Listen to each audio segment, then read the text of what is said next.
সম্প্রতি কলকাতায় হয়ে গেল মার্ডার বাট ছবির ট্রেলার লঞ্চ। নবীন বাঙালি পরিচালক অর্ণব চট্টোপাধ্যায়ের প্রথম হিন্দি ছবি এটি। থ্রিলার ধর্মী এই সিনেমায় দেখা যাবে শরীফ হাসমি, অমল গুপ্তে, মাসুদ আক্তার, নকুল সহদেব, কণিকা কাপুর, সালোনি বত্রা, মনীষ চৌধুরী, সুব্রত দত্ত সহ আরও অনেককেই। পরিচালনা এবং প্রযোজনার কাজ অর্ণব চট্টোপাধ্যায় নিজে সামলালেও বঙ্গসন্তানের ডেবিউ বলিউড সিনেমার প্রেজেন্টার রিলায়েন্স এন্টারটেনমেন্ট। অতিমারি পর্বেই চিত্রনাট্যের কাজ সেরে ফেলেছিলেন অর্ণব। অনেক রকম টাচ আছে আমার মনে হয় গল্পতে। Bengal is an integral part of the narrative. North বেঙ্গলে শ্যুট করেছি আমরা। আমাদের ফিল্মের যে হিরো সে জলপাইগুড়ির একটি ছেলে, সে জয়পুরে গিয়ে সে চাকরি নেয় এবং সেই যে ট্যুর গাইডের চাকরি, সেই ট্যুরের মধ্যে অনেক কিছু ঘটে টটে আর কি। তো সেইটার ওপর গল্প, কাজেই আগাগোড়াই ফিল্মে আপনি বাঙালি এলিমেন্টস পাবেন এবং সেটা স্বাভাবিক।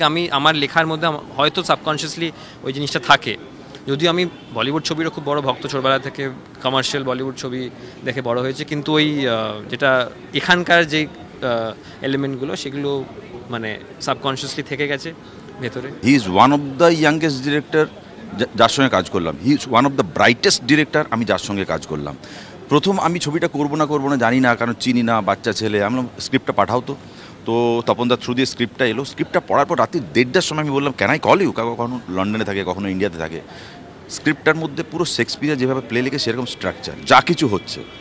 দ্বিতীয়ত এটাতে প্রেম আছে, হ্যাঁ, রোমান্স রয়েছে, একটা ট্র্যাজেডি রয়েছে, একটা থ্রিলিং এলিমেন্ট রয়েছে যেটা গল্পটাকে আগে নিয়ে যায়, এবং এমন কিছু রয়েছে যেটা অনেক দিন আমরা ইন্ডিয়ান ছবিতে দেখিনি, মানে অনেক দিন এই মুহূর্তে দেখিনি। এবং সেটার সঙ্গে এখন চারপাশে যেটা হচ্ছে স্পেশালি কলকাতায়, তার একটা হালকা হিন্ট রয়েছে, যদি ছবিটা অনেক দিন আগে, এর থেকে বেশি বোধহয় বলা যাবে না। অনেক কিছুই হচ্ছে, তার মধ্যে একটা জিনিস খুব এটার মধ্যে রয়েছে, হ্যাঁ, মানে আমি সেভাবে বলছি না, এটার মধ্যে রেপের কোনো ব্যাপার নেই, মানে ওটার সঙ্গে নেই, আমি ডিরেক্টলি কোনো কিছু বলছি না। বাট মানে এটা ইন্ডিয়ার কথা যদি বলি, একটা বিশেষ ঘটনার সঙ্গে খুব ভালোভাবে, মানে একটা প্রেম মানুষকে কোথায় নিয়ে যেতে পারে, প্রেম বা একটা মানুষ কি করতে পারে, এটাই মানে লিমিটলেস করতে পারে যদি মানুষটা যদি ওই রকম হয়।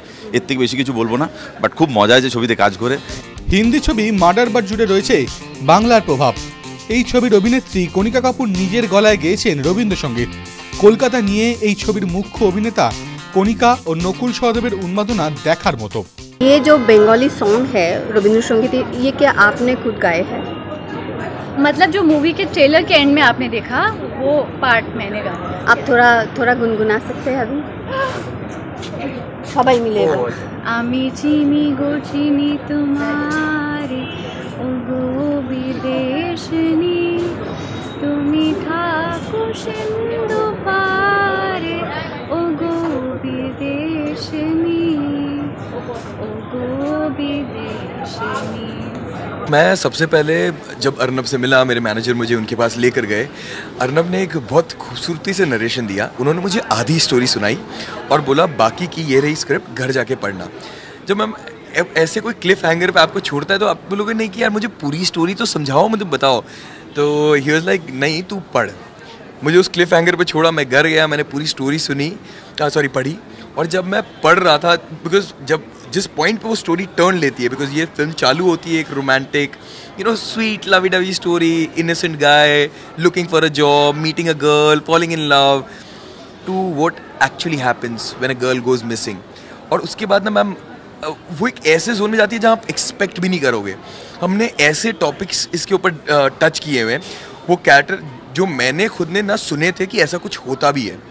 जब मैंने उसके ऊपर पढ़ा, I immediately called Arnab, I was like मुझे ये फिल्म करनी है।